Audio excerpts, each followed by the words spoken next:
Hello everybody. पिछले कुछ दिनों से यूक्रेन कंटिन्यूअसली रशिया के कई सारे शहर जैसे कि Saint Petersburg and even Moscow पर भी अटैक कर दिया था and that was mostly done by using drones. और देखो, जब यूक्रेन ने मॉस्को पर अटैक किया ना, तो ये एक बहुत बड़ा डेवलपमेंट था, क्योंकि यहाँ पे एक्सपर्ट्स मान रहे थे कि मॉस्को पर अटैक करके शायद यूक्रेन ने बहुत बड़ी गलती की है, क्योंकि यहाँ पर पुतिन अब अपनी सब्र को खो देंगे और हो सकता है एक बहुत बड़े लेवल पर यहाँ पर रिटेलिएट बैक करेंगे। और कुछ ऐसा ही देखने को भी मिला है, क्योंकि यहां पर पुतिन ने एक बहुत बड़ा अटैक किया है, बैलिस्टिक मिसाइल से अटैक किया है, 2 टारगेट्स पर अटैक किया और इस अटैक में करीब 50 से ज्यादा लोग मारे गए हैं और 200 से ज्यादा लोग इंजर्ड हुए हैं यहां पर। और पॉसिबिलिटी यह है कि यह नंबर अभी और भी इंक्रीज कर सकता है डेथ टोल का।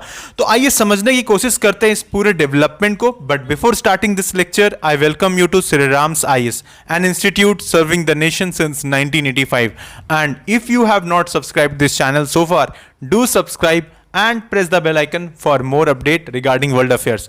दोस्तों, हम आपके लिए मेहनत करते हैं, तो आप अगर सब्सक्राइब करिएगा तो इससे हमें काफी बेनिफिट होता है, हमें काफी मोटिवेशन लगता है और हम इसी तरह के अपडेट्स फ्री ऑफ कॉस्ट अच्छी क्वालिटी में आपको जरूर प्रोवाइड करेंगे। तो do subscribe Sriram's IAS. Educational facility almost completely destroyed.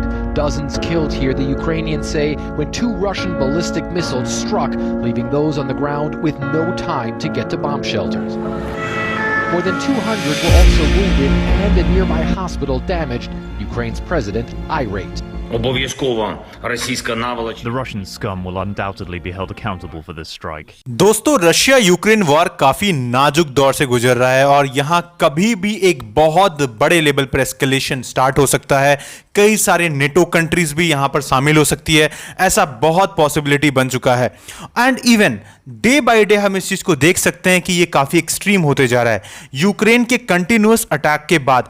और हमने ये भी देखा कि अभी कुछ वाले रीजन पे जिस तरीके से यूक्रेन अंदर घुस गया रशिया का, उसके बाद पुतिन जरूर रिटेलिएट बैक करने वाले थे और ऐसा ही यहां पर हमें देखने को मिला। एक काफी ब्रूटल तरीके से यहां पर अटैक किया गया है रशिया के द्वारा, बैलिस्टिक मिसाइल से किया गया है और यहां पर 2 टारगेट्स जो है ना वो हिट किए गए हैं यूक्रेन के अंदर। तो देखो, एक तो यह है कि यूक्रेन की एक मिलिट्री एकेडमी थी, तो वहां पर एक तो अटैक किया गया है और दूसरा एक हॉस्पिटल था, राइट? तो वो हॉस्पिटल पर भी यहां पर अटैक किया गया है और ये दोनों ही अटैक ईस्टर्न यूक्रेन में किया गया है in the city of Poltava. अब ये पोल्टावा जो है ना, ये काफी स्ट्रैटेजिकली इंपॉर्टेंस रखता है रशिया के लिए, हम समझेंगे किस तरीके से भी। बट फिलहाल के लिए यूक्रेन के प्रेसिडेंट जेलेंस्की ने इस चीज को कंफर्म किया कि कई सारे लोग यहां मारे गए हैं और ये काफी ब्रूटल अटैक था। और ऐसा कहा जा रहा है ना कि जब से रशिया यूक्रेन कॉन्फ्लिक्ट स्टार्ट हुआ है, ये अब तक का सबसे ज्यादा ब्रूटल अटैक था। और देखो, जब हम रशिया यूक्रेन कॉन्फ्लिक्ट की बात करते हैं तो एज पर United Nation reports about 11,520 civilians अब तक मारे जा चुके हैं एज ऑफ जुलाई 2024।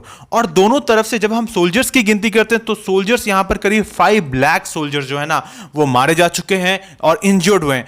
तो ये नंबर काफी बड़ा है और आई थिंक वर्ल्ड वॉर 2 के बाद में अगर अब तक का वर्ल्ड में सबसे बड़ा कॉन्फ्लिक्ट अगर माना जा रहा है तो ये रशिया यूक्रेन कॉन्फ्लिक्ट ही है, जिससे ओवरऑल जियोपॉलिटिक्स बदल सा गया है। इसके साथ इसका impact all over the world देखा जा सकता है। और देखो, ये अटैक ना रशिया के लिए काफी स्ट्रैटेजिकली इंपॉर्टेंस रखता है, क्योंकि ये अटैक किए गए हैं पोल्टोवा रीजन में, जो कि कीव से काफी क्लोज है और कीव एक्चुअली कैपिटल है यूक्रेन का, राइट? एंड करंटली जब हम रशियन एडवांसेस को देखते हैं, रशियन फोर्सेस को देखते हैं, तो वो करंटली खार्किव वाले रीजन तक पहुंच चुके हैं, उस रीजन को कंट्रोल कर रहे हैं और बहुत पॉसिबिलिटी है कि वो अगला जो अटैक और अगला जो उनका एक्सपेंशन होगा वो पोल्टोवा की तरफ होगा, ताकि वो इन फ्यूचर कुछ मे बी महीनों के अंदर में वो हो सकता है कि कीव वाले आसपास रीजन को कहीं ना कहीं घेरने की कोशिश करेंगे। इसकी पॉसिबिलिटीज बहुत बढ़ गई है। एंड इवन जो हमने क्लोजली अभी मॉनिटर किया था इस पूरे कॉन्फ्लिक्ट को, तो हमने देखा था कि यूक्रेन कुर्ड्स वाले रीजन पर अंदर इंटर कर रहा था और हमें यह लग रहा था कि हो सकता है कि यहां पर पीस डील की बात की जाए, हो सकता है यहां पर एक्सचेंज किया जाए कॉन्क्लेव का, या फिर ऐसा कुछ डिमांड किया जाएगा। लेकिन ये वॉर, ये कॉन्फ्लिक्ट अपने आप में एक अलग जोन पर जाने वाला है, राइट? क्योंकि दोनों ही जब हम देखते हैं, एक तरफ में यूक्रेन है जो इस चीज को मानने को तैयार नहीं है कि वो रुके और वो कंटिन्यूअस अपने तरफ से कहीं ना कहीं उनका कहना है कि वो आज भी डिफेंड करने की कोशिश कर रहे हैं। एंड हालांकि उनको नेटो कंट्रीज एंड वेस्ट का काफी सपोर्ट भी है, और अभी उन्होंने डिमांड भी इस चीज का रखा था कि अगर हो सके तो हमें एयर सपोर्ट भी दिया जाए बाकी नेटो कंट्रीज के द्वारा, जिस तरीके से इजराइल को दिया जाता है।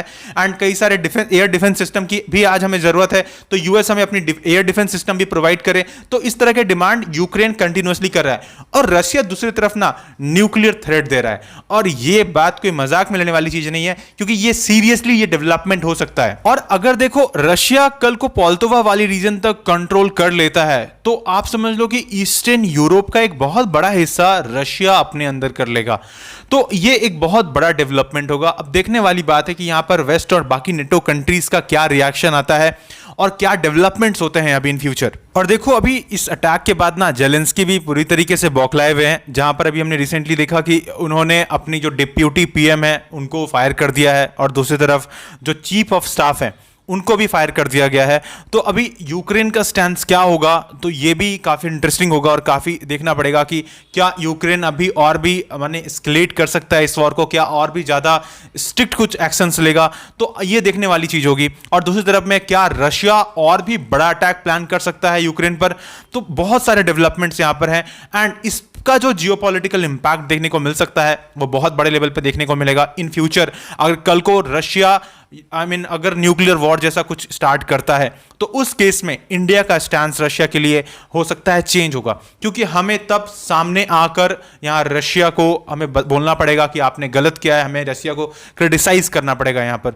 तो आने वाले वक्त में जो स्पेसिफिकली स्टैंसेस होगा, डिप्लोमैटिक स्टैंस, वो काफी ज्यादा क्रिटिकल हो जाएगा इंडिया के लिए भी।